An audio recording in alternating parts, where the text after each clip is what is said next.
welcome back to Scotty Young's Deadpool run. When we last left off, Deadpool had pretty much wiped out his memory so that he wouldn't remember his family for fear of hurting them.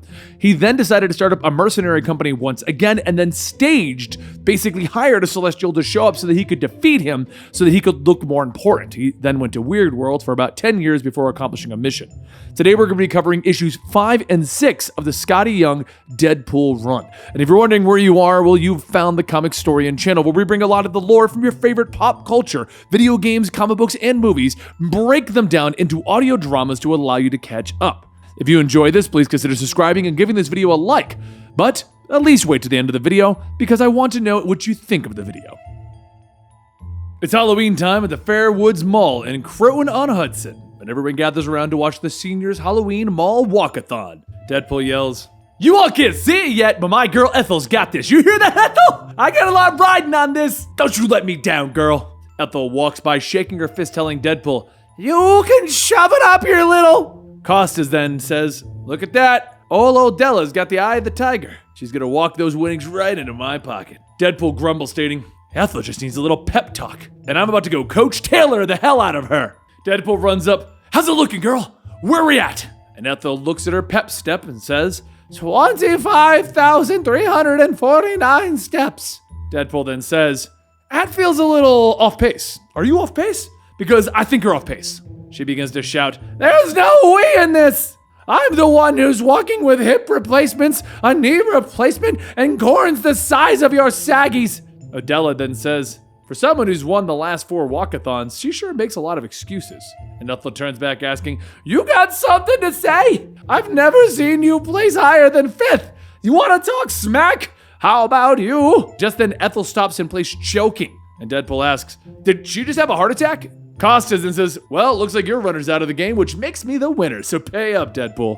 And Deadpool asks, "What kind of person thinks about money when there's a dead person right there?" So Costa tells him, "That's your thing. You literally make people dead for money." But as the two begin to argue, suddenly dozens of walkers begin to grab their chests, all having heart attacks. Deadpool examines Ethel. Well, there's one thing in common.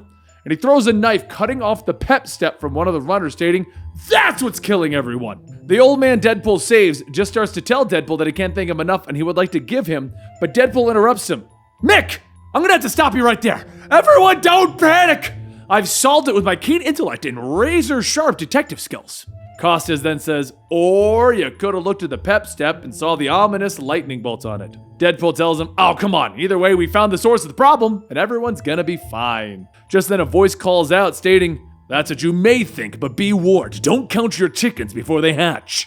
Everyone looks back to see a man standing there, and Deadpool says, "Who the hell uses a whack-ass line like that?" The man stands there for a minute and says, "Wait, you know who I am. I'm Black Talon." And Deadpool tells him, "No, I did not know that." The two go back and forth for a while Deadpool says, "Hang on, let me look back and..."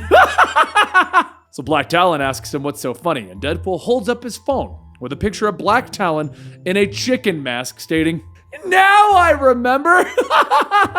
Black Talon shouts, "You won't be laughing when I'm done with you." And Deadpool tells him, "Dude, you need some new lines." So Black Talon raises his arms as black smoke fills the mall, and he yells, "Rise, rise, rise." Deadpool then says, "Okay, you may be bad at one-liners, but your whole making my own zombie horde game is tight and pretty terrifying. We should probably run now." As all of the dead seniors begin to stand back up, Deadpool and his friends begin to make their escape. An hour later, inside one of the bars in the mall, Costas asks Deadpool, isn't he supposed to be some badass with swords and guns? Also, what's in those stupid pouches? Deadpool turns back, pointing his gun at Costas, telling him, "Those pouches are dope as hell, and you know it."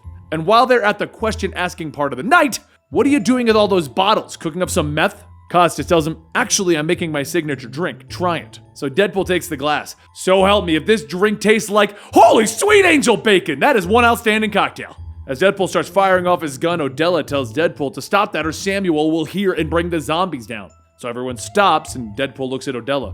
"Who's Samuel?" Odella tells him no one, and Deadpool says, "I think we would all like to know why you just called the murdering zombie maker man Samuel." So Odella sighs, telling him, "Because his name is Samuel David Barron, and he's my grandson." Deadpool stops. Whoa. Are you saying that you sabotaged the mall walkers with a killer pep step and had your grandson turn them all into zombies for what? To win the walkathon? And she tells him, well, yeah, people weren't supposed to die. Samuel was supposed to curse them. Mick stands up, stating, gentle, even though Adela tried to hurt us, we shouldn't. And Deadpool stops him, telling him, I'm gonna have to stop you right there. The important thing is, Ethel is still technically out there walking, therefore I win, pay up. And Costa stops him. Really? Here, take your dirty money, I hope you. But before he can finish, the zombies break through the door and they bite Costa's neck. And Deadpool takes the money, telling him, thank you. Now I can keep them busy while you all escape through the back. As everyone begins to run, Mick says, thank you. But Deadpool tells him, Mick, I'm sorry again, but I'm gonna have to cut you off. If they get out, make sure somebody calls Dr. Strange or Dr. Voodoo or some other magic-y type person. He then steps back into the mall, slicing through the zombies, stating, okay, Sammy, what you're gonna have to do is, but just then a zombie bites down at Deadpool's arm as he shouts, ow! And Black Talon asks, wait, how did you know that name? So Deadpool tells him, I had a chat with Granny Odella, sweet old gal, bit of a sore loser, but still sweet. And Black Talon tells him, she's not right anymore, but she's family, you know, can't live with them, can't live without them. Suddenly, Odella yells back, I'm not so sure about him, but I could definitely live without you. Odella and the others open fire on the zombies with giant guns. And Deadpool then asks, what the hell? I said leave! And Mick says, well, we learned from his years in the... Mick, I know I'm a broken record, but I'm gonna need you to put a pin in it for now. As the bodies start to fall, Black Talon yells, asking, do you think my magic won't bring them back again? Rise! Rise! Everyone goes into firing again, and then they all notice that they've run out of ammo. Black Talon starts to laugh, but then he's hit in the head with a gun. And Odella says that he better knock that crap off. He's about to be running like a chicken with his head cut off. And Black Talon says, fine, fall my dead minions. Soon all the bodies fall to the ground, and as Odella leaves, Deadpool asks, should we stop her? Maybe send her to jail? She kinda killed a bunch of people. And Odella yells back, screw you, Wade! And Deadpool responds with, oh, she does have a sweet spine. Anywho, hey Mick, what was it? Mick laughs, telling him, well, what I've been trying to say is that I appreciate all you've done. Back in my military days, we didn't leave anyone behind, and I'm here today because of it. Over the years, I became quite wealthy, and now each year I pick a hero and donate a large portion of my wealth to them in honor of their services. All I need is a bank account number, and tomorrow there will be $23.5 million transferred into that account. Deadpool stops him. Wait, are you serious? And Mick tells him, as serious as a heart attack! Mick grabs his chest as he falls over. Deadpool shouts, no, wait, Nick, I'm gonna have to stop you right there. Hey, where did Chickenhead go? Somebody get Chickenhead!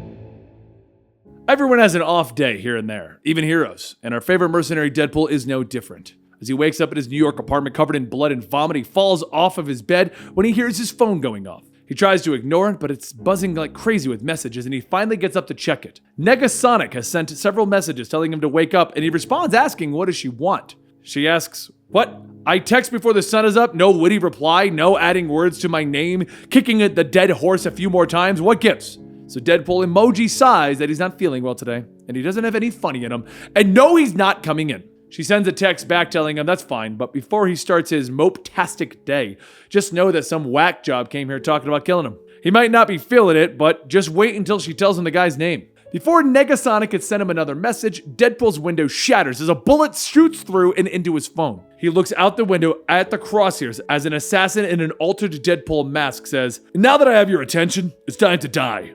Oh well, finally. Will Deadpool be dead? Just then, the assassin hears a roar coming from behind him, and a giant creature that the Fantastic Four is fighting lands right on top of him. Deadpool watches and sighs and goes back in. Later, he heads out to the laundromat to wash some clothes, but he overhears a man hitting on a woman. He gathers his clothing and gets ready to leave. He then stops, and the man asks, is there something you'd like to say? And Deadpool tries to come up with something witty, but he can't find the words. As he sulks, the man says that's what he thought. But he's also seen enough movies to know what a red dot on someone's head means. Deadpool sighs, walking out, and presents himself to an assassin. And the assassin again says, okay, here we go. The merc with the mouth is going to die doing his laundry. The assassin lines up the shot, but before he can pull the trigger, he hears a voice stating that he is the perfect human specimen. Just then, a robot alien beams the assassin up, and Deadpool sighs and heads home. After getting dressed, he stops by a food truck to get something to eat when he hears a woman in the front of the line asking what kind comes in their nuclear tacos. The cook explains all of the different things that they use, and the woman says, nah, she's not in the mood for that. How about too hot for TV tacos? So the cook goes over all the things that are in that, and the man behind her shouts, can you hurry the hell up? She spins back, yelling at the man, and then looks at Deadpool asking, is there anything you'd like to add? Deadpool gets ready to respond, but nothing comes out. The woman shouts, oh my God, run! Behind them, the assassin walks up again, holding 2 machine guns, stating, "That's right, I'm back. No more long-distance relationship between us. Let's bring things a little closer." Just then, a portal opens up and a mythical creature bursts out, grabbing the assassin, and Doctor Strange slashes, yelling, "The axe of Angaromus will halt your devilry, foul beast." He then casts his magic, closing the portal, and looks at Deadpool. "I thought you'd be a little more into seeing someone stabbed by a long, hard..." And Deadpool holds his hand up to speak, but nothing. "Are you feeling under the weather? I am a doctor." But Deadpool sulks and leaves. He tries to get a chimichanga, but he's not hungry. He passes the movies to see them show the sad clown and sighs. With nowhere else to go, Deadpool goes into a bar to have a drink. As the bartender fills his glass, the assassin shows up again, holding a gun to the back of his head, telling the bartender that he might want to collect on his tab. "You never know how long costume types are going to stick around." Deadpool doesn't even bother looking back, finishing his drink while the bartender pours him another. The assassin asks, "Is this a joke? I ain't no joke!" He hits Deadpool in the back of the head, slamming him onto the bar top. After throwing Deadpool across the room, the assassin jumps on him, punching and yelling, "People loved me before you ever showed up." He picks up Deadpool by the neck, holding the gun to his head, telling him, "Everyone will remember me as the guy that killed Deadpool. They will remember Kill Puddle, the laughing assassin." Deadpool pauses for a moment, and then he lets out the biggest gut-busting laugh ever. "Kill Puddle? You have no idea how badly I needed that. Kill Puddle!" As Deadpool walks out of the bar, Kill Puddle tells him that he can laugh all he wants. They all laughed, but who's gonna laugh last? Deadpool continues to laugh as he throws a grenade into the bar and then takes out his phone.